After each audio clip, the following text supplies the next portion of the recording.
शक संवत 1946 सन 2025 के दिन धर्म मंडपम श्री मनीरामदास छावनी दीनबंधु नेत्र चिकित्सालय के पास छोटी छावनी से शोभा यात्रा निकाली गई और जन कल्याणार्थ श्री राम रक्षा स्तोत्र पाठ जप महाय गए। श्री राम रक्षा यंत्र पूजन किया गया। शाम के समय अर्चन, विराट भजन संध्या एवं संत समागम का विराट कार्यक्रम का आयोजन किया गया।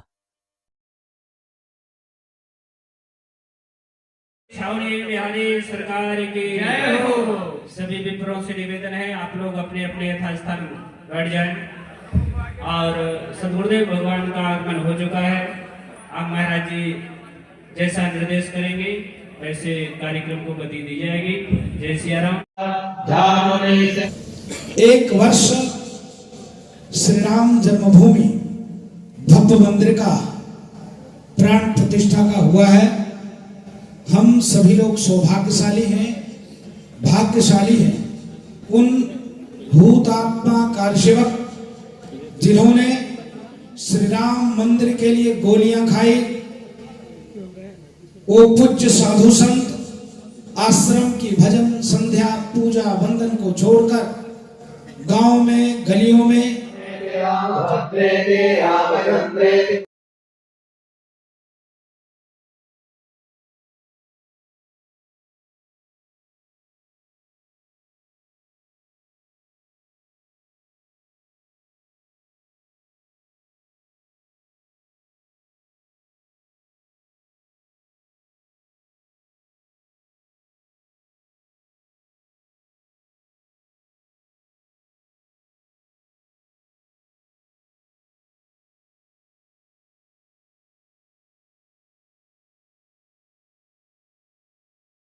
आज के इस कार्यक्रम का अपने आप में एक सनातन से जुड़े हुए जो राम का नाम भी जपता है उसको इस कार्यक्रम का पता है कि ये इस आज के दिन हमारे रामलला, हमारे आराध्य इस पावन राम जन्मभूमि पर बाबरी मस्जिद को ध्वस्त करा करके विराजमान हुए, तो ये हमारे सनातन की सर्वोत्तम विजय हुई। उसी उपलक्ष्य में आज उन्हें 1 वर्ष पूर्ण हो गया है। 1 वर्ष पूर्ण होने पर द्वादशी प्रतिष्ठा महोत्सव के नाम से ट्रस्ट भी कार्य कर चुकी। 3 दिन उनका प्रतिष्ठा महोत्सव मनाया गया और आज हम हमारे सनातन में युवाओं की इच्छाओं को देखते हुए थोड़ा दिनांक को विशेष महत्व देते हैं। उस वार्ता को सोचते हुए, उस कार्यक्रम की भव्यता को देखते हुए 22 जनवरी 2025 का कार्यक्रम रखा गया ताकि हमारे रामलला का हम भव्य तरीके से प्रथम भारती को उत्सव बना सके। और ये अयोध्या जिस तरीके से उनके प्रतिष्ठा महोत्सव में गुंजायमान हुई, उसी तरीके से आज ये पुनः राम रक्षा स्तोत्र के पाठ से गुंजायमान हो रही है। ये आपका हमारा सौभाग्य है। दूसरी बात, ये राम रक्षा स्तोत्र के पाठ आज से जो प्रारंभ हुए, ये पाठ 1.25 लाख संख्या में प्रारंभ हुए हैं, क्योंकि हमारे सनातन धर्म में सभी वेद मंत्रों का सवाया जाप 1.25 लाख जिसे कहते हैं, आपने देखा होगा आमजन महामृत्युंजय का 1.25 लाख करता है, गायत्री मंत्र का 1.25 लाख करता है, बगला मुखी का 1.25 लाख करता है। तो इसीलिए हमने राम प्रेमियों को, जो हमारे आराध्य जो हनुमान जी और राम जी, इसके लिए राम रक्षा स्तोत्र का पाठ किया, ताकि क्योंकि इस स्तोत्र के पाठ के स्वयं हनुमान जी महाराज कीलक हैं। कीलक का मतलब होता है जो मंत्र जिसके द्वारा कील दिया जाए वो मंत्र कहीं भी किसी से प्रभावित नहीं हो सकता, किसी भी नकारात्मक शक्ति का प्रभाव उस पर नहीं पड़ सकता।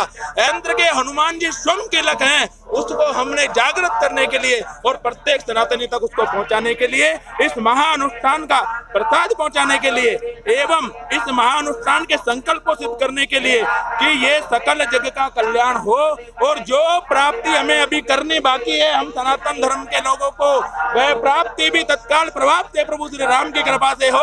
तो मैं ये कहूंगा कि आज है प्रभु श्री राम, आज आपका प्रथम वार्षिकोत्सव मना है, तो मैं ये संकल्प लेता हूँ कि आपके 5वें वार्षिकोत्सव तक प्रभु श्री कृष्ण का भी वार्षिकोत्सव मनना चाहिए और कृष्ण जन्मभूमि भी हमें मिलनी चाहिए। ऐसा हमारा क्या क्या आयोजन, भव्य आयोजन में प्रातः काल से ही कार्यक्रम चल रहे हैं। प्रातः काल मणिरामदास छावनी से महंत कमल नंदास जी महाराज स्वयं रथ में विराजमान होकर रामलला और हनुमानगढ़ी हनुमान जी के साथ चले हैं और असंख्य भक्त आचार्य पुंडरीक जी भी हमारे इस कार्यक्रम में शामिल हुए और आप देखिए उस भव्यता के साथ में ये भव्य शोभा यात्रा यहाँ पहुंची है, उसके साथ ही यहाँ पर श्री राम रक्षा स्तोत्र का पाठ प्रारंभ हुआ है और एक विशाल भंडारा, जिससे ही मैं अभी आ रहा हूँ, भंडारा हमारा मणिराम दास छावनी में चल रहा है, तो किस्तान पर भी हमारा भंडारा चल रहा है, ये विशाल भंडारा। इसी के बाद सायंकाल संतों का समागम होगा और उसके बाद सायंकाल एक विशाल भजन संध्या, एक चमक ये दमक, सब कुछ सरकार तुम्ही से है, उसके जो जिन्होंने गाया मुख्य वक्ता पंडित सुधीर जी व्यास हमारे बीच पहुंच चुके हैं और शाम को अपनी मुखा की स्वरांजलि से इस अयोध्या को गुंजायमान करेंगे। जय श्री राम, जय श्री बालाजी। बलिदान के बाद, संघर्ष के बाद पूर्ण हुआ, भगवान श्री राम जी की प्रतिष्ठा हुई, मंदिर बन रहा है, भव्य बनेगा। आज 1 वर्ष हुआ ईस्वी संवत के अनुसार, इसी उपलक्ष्य में ये सारा कार्यक्रम हो रहा है। इसी महाराज जी क्या क्या आयोजन होने हैं यहाँ पर? आयोजन भी देखा, शोभा यात्रा निकली, भंडारा हो रहा है, राम रक्षा स्तोत्र का पाठ होगा, राम यंत्र का पूजन हो रहा है और सम्मेलन होगा, भजन संध्या होगा, तमाम सारे कार्यक्रम होंगे।